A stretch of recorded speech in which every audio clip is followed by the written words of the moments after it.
This is your KCTV5 News Flash Briefing. Kansas City's City Council is deciding whether to prosecute people arrested in the protests over the last 12 days. Councilman Brandon Ellington introduced legislation that would get rid of charges for non-violent protesters. More than 100 people were arrested between May 29th and June 2nd. The Jackson County Prosecutor's Office says they have filed charges against 4 people now accused of looting. Everyone else was charged with minor offenses related to things like stepping off a curb or walking out into the street. I know there are a lot of people worried, and that's why we really had the call to action, because we need everyone to be protected during this movement and for no one to be punished for wanting to see change in their community. The council will hear from a list of speakers from the community before taking a vote on this. That meeting starts at 12:30 this afternoon. A 5-year member of the Shawnee Mission School District now says he will not be seeking re-election. Brad Stratton wants his seat to go to a person of color. On Twitter, he says the school district, quote, has never had a person of color serve on the school board. And as protests continue around the country, students are looking to their school communities to enact change as well. A group of current and former Blue Springs students are posting about their experiences with racism in school, saying that too often they did not feel heard. They helped to launch the Twitter hashtag #BlackAtBSSD, which has drawn hundreds of responses.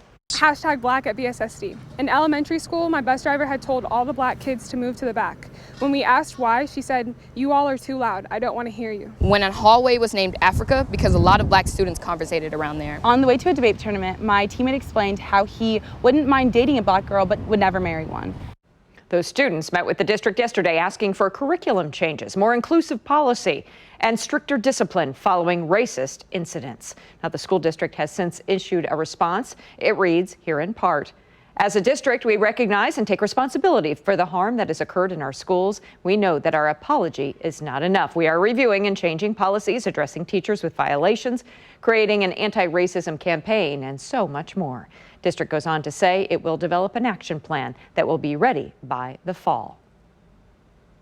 Now, summer camps operate a little different in a pandemic, but kids can still get out of the house this summer. At the Boys and Girls Club, staff and campers and visitors too get their temperatures taken. All team members wear masks, and kids are also encouraged to do the same.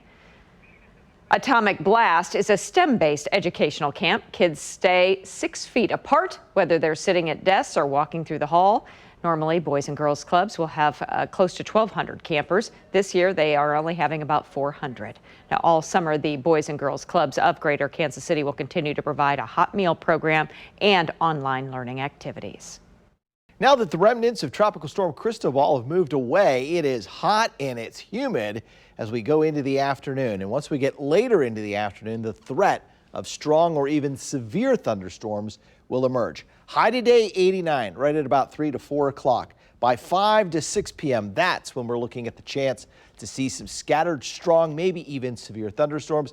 Some of those could pose the threat of potentially large hail, and even a couple of these cells, if they can get out there and be isolated, we call those supercells, they could produce a quick tornado. And it could be a little on the strong side, especially the closer you get to the center of the low pressure area in southeast Nebraska and northwest Missouri.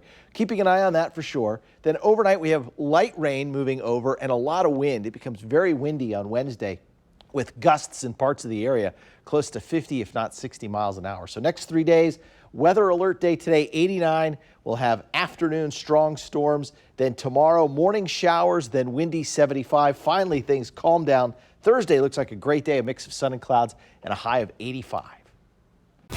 Turn to KCTV5 News for the latest updates. This is your personalized flash briefing because KCTV5 News stands for you.